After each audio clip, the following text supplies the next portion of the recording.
कल्पना करिए एक ऐसे समय की जब दुनिया आज से कहीं ज्यादा रहस्यमयी थी, जब देवताओं और इंसानों के बीच की दूरी बस एक सांस भर की थी। आज मैं आपको ले चलूंगा एक ऐसे योद्धा की कहानी में जिसने अपने 23 साल के छोटे से जीवन में पूरी दुनिया को हिला दिया था। यह है सिकंदर महान की गाथा, एक ऐसे राजा की जो सिर्फ जीतना नहीं जानता था बल्कि सपने देखना भी जानता था। 356 ईसा पूर्व में मैसिडोनिया के पेला नगर में जन्मा ये बालक कोई साधारण राजकुमार नहीं था। उसके पिता फिलिप द्वितीय एक महान योद्धा थे और माता ओलंपियास एक रहस्यमयी रानी थी जो देवी देवताओं से बात करने का दावा करती थीं।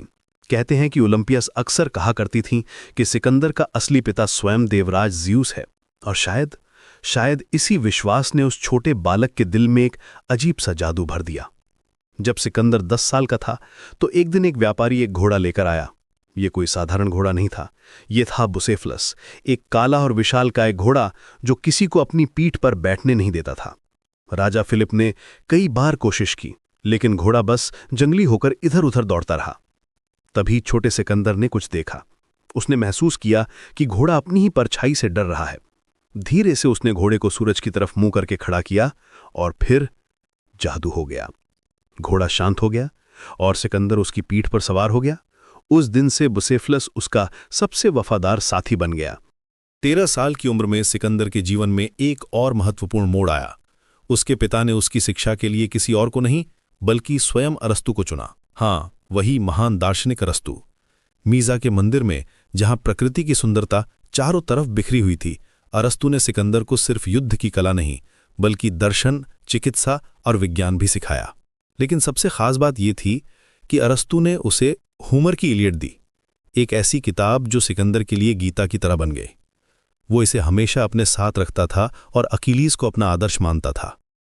16 साल की उम्र में जब उसके पिता फिलिप युद्ध में व्यस्त थे तो सिकंदर को मैसिडोनिया का रीजेंट बनाया गया, और तभी उसकी असली परीक्षा शुरू हुई। मीडी जनजाति ने विद्रोह कर दिया था। एक 16 साल का लड़का जिसके चेहरे पर अभी भी बचपन की मासूमियत थी, लेकिन आंखों में एक अजीब सी चमक थी। उसने न सिर्फ विद्रोह को कुचला बल्कि वहां एक नया शहर भी बसाया, अलेक्जेंड्रोपोलिस। ये था उसका पहला कदम उस महान यात्रा की तरफ जो आने वाली थी। लेकिन असली तूफान तो अभी आना बाकी था। 336 ईसा पूर्व में एक शाम जब महल में खुशी का माहौल था, अचानक एक चीख गूंजी। राजा फिलिप की हत्या हो गई थी, अपने ही एक अंगरक्षक के हाथों। उस रात 20 साल का सिकंदर सिर्फ एक राजकुमार से बदलकर मैसिडोनिया का राजा बन गया। लेकिन सिंहासन पर बैठते ही उसके सामने हजारों चुनौतियां खड़ी हो गईं। ग्रीस के शहर राज्य विद्रोह कर रहे थे, उत्तर में बर्बर जनजातियां हमला करने की तैयारी में थीं और दरबार में षड्यंत्र हो रहे थे। लेकिन सिकंदर कोई साधारण राजा नहीं था। उसने पहले अपने सभी दुश्मनों को खत्म किया, फिर तेजी से थेस्ली पहुंचा और वहां शांति स्थापित की। जब थीब्स ने विद्रोह किया तो उसने पूरे शहर को मिट्टी में मिला दिया, सिर्फ एक घर छोड़कर जो महान कवि पिंडार का था। ये था सिकंदर, क्रूर भी और कला प्रेमी भी। और फिर आया वो समय जिसका इंतजार सदियों से था। 334 ईसा पूर्व में सिकंदर ने अपना सबसे महत्वाकांक्षी सपना शुरू किया, पूर्व की विजय। जब उसका जहाज हेलिस्पोंट पार करके एशिया के तट पर पहुंचा तो उसने अपना भाला जमीन में फेंका और घोषणा की कि पूरा एशिया उसके भाले से जीता जाएगा। 35,000 मैसिडोनियाई और 7,500 ग्रीक सैनिकों के साथ वो निकला था एक ऐसी यात्रा पर जो इतिहास को हमेशा के लिए बदल देने वाली थी। ग्रैनिकस नदी के किनारे उसकी पहली बड़ी लड़ाई हुई। फारसी सेना का सामना करते हुए सिकंदर ने कुछ ऐसा किया जो किसी राजा से उम्मीद नहीं की जाती। वो सबसे आगे लड़ा, उसका सुनहरा हेलमेट चमक रहा था और दुश्मन उसे पहचान गए थे। एक फारसी सरदार ने उस पर कुल्हाड़ी से हमला किया, लेकिन उसके दोस्त क्लीटस ने उसकी जान बचाई। ये जीत सिर्फ एक युद्ध की जीत नहीं थी, ये एक संदेश था कि एक नया युग शुरू हो गया है। सार्डिस, बिलिटस, हालिकारनासिस, एक के बाद एक शहर उसके सामने झुकते गए। लेकिन सबसे दिलचस्प घटना गॉडियम में हुई। वहां एक प्राचीन गांठ थी, गॉडियन नॉट। कहा जाता था कि जो इसे खोल देगा वो पूरी दुनिया का राजा बनेगा। सिकंदर ने उस गांठ को देखा, फिर अपनी तलवार निकाली और एक ही वार में उसे काट दिया। कभी कभी जटिल समस्याओं का समाधान बहुत सरल होता है। इस्सिस की लड़ाई में सिकंदर का सामना हुआ स्वयं फारसी सम्राट डेरियस तृतीय से। ये कोई साधारण युद्ध नहीं था, ये था दो सभ्यताओं का टकराव। डेरियस के पास लाखों सैनिक थे, हाथी थे, रथ थे, लेकिन सिकंदर के पास था कुछ और, एक अजय विश्वास और रणनीति की प्रतिभा। जब युद्ध शुरू हुआ तो सिकंदर सीधे डेरियस की तरफ दौड़ा। डेरियस डर गया और भाग खड़ा हुआ। उसकी माँ, पत्नी और बेटी सिकंदर के हाथ लग गईं, लेकिन सिकंदर ने उनके साथ सम्मानजनक व्यवहार किया। ये था उसका महानता का एक और प्रमाण। मिस्र में उसका स्वागत एक मुक्तिदाता की तरह हुआ। वहां उसने अलेक्जेंड्रिया शहर बसाया, जो आज भी उसके नाम से जाना जाता है। लेकिन सबसे रहस्यमय घटना हुई जब वो सीवा के मंदिर गया। वहां के पुजारी ने उसे ज़ियूस का पुत्र कहकर संबोधित किया। उस दिन के बाद सिकंदर में कुछ बदलाव आया। वो खुद को सिर्फ एक राजा नहीं बल्कि कुछ और समझने लगा। गौगामिला की लड़ाई, ये था वो निर्णायक युद्ध जिसने फारसी साम्राज्य का अंत कर दिया। 1 अक्टूबर की सुबह 331 ईसा पूर्व में दोनों सेनाएं आमने सामने खड़ी थीं। डेरियस ने अपनी पूरी शक्ति लगा दी थी, 10 लाख सैनिक, 200 हाथी और हजारों रथ। लेकिन सिकंदर के पास था उसका जादू, वो रणनीति जो उसे अरस्तु ने नहीं बल्कि युद्ध क्षेत्र ने सिखाई थी। जब धूल साफ हुई तो फारसी साम्राज्य का अंत हो चुका था। डेरियस फिर भाग गया था और सिकंदर बन गया था एशिया का राजा। बेबीलोन, सूसा, परसेपोलिस, एक के बाद एक फारसी खजाने उसके हाथ लगते गए। लेकिन परसेपोलिस में उसने कुछ ऐसा किया जिसका पछतावा उसे जिंदगी भर रहा। एक रात शराब के नशे में उसने महल को आग लगवा दी। अगली सुबह जब होश आया तो वो समझ गया कि उसने क्या खो दिया है।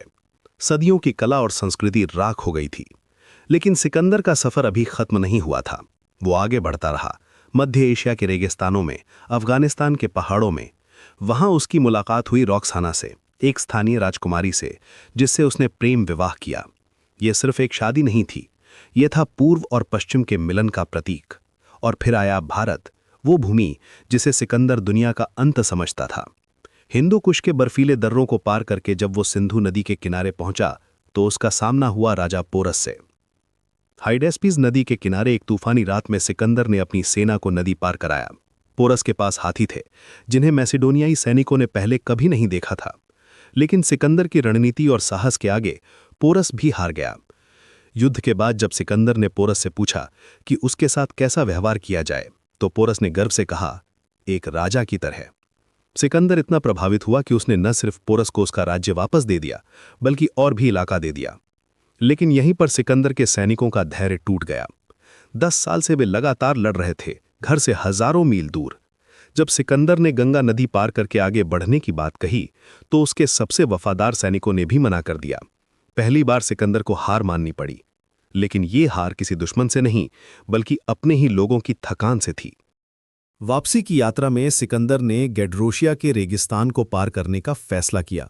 एक ऐसा रेगिस्तान जहां पानी की एक बूंद भी नहीं मिलती थी।